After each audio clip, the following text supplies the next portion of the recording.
You said I do with your full heart and you meant it. But nobody told you that love alone does not pay a bill, does not heal wound. It does not heal wound you both carried before the wedding. Love alone does not make hard conversation easy, and it does not guarantee it will last in the marriage. Here is what I want you to sit with today. Love is the starting line, not the finish line. In case if no one tells you what comes after love, stay with me, because this may be the most important thing you hear this year. Most of us grew up watching love stories end at the altar. The credit roll right after, I do. And we absorbed it deeply. We learn to believe that if you find the right person, that love will carry you through any circumstance, anything. So when the hard part shows up, they always show up. Trying times always comes. Couples panic.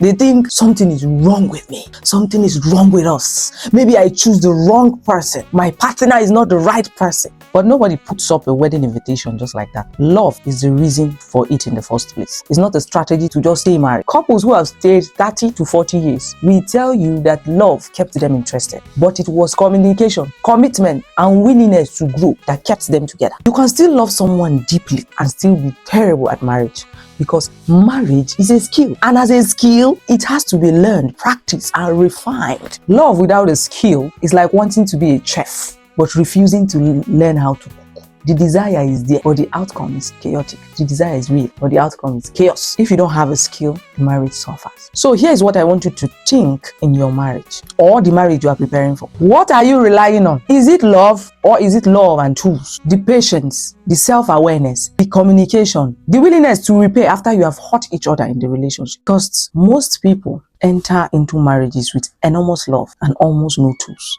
and they spend their first few years confused on why some things that feel so right keeps going so wrong. Love doesn't teach you how to fight well. It doesn't teach you how to hold space for your partner. It doesn't teach you how to hold space for your partner's pain without making it about yourself. It doesn't automatically dissolve the partners you inherited from your family, or you inherit from your family. Love gives you the motivation to do all of this, but you still have to do them. Marriage that thrive are not the ones with the most love. They are the ones where two people decided that love was a reason. If you are watching me today and you realize that your marriage has been running on love and very little else, I want you to do something brave for me. Have a heart-to-heart conversation with your partner.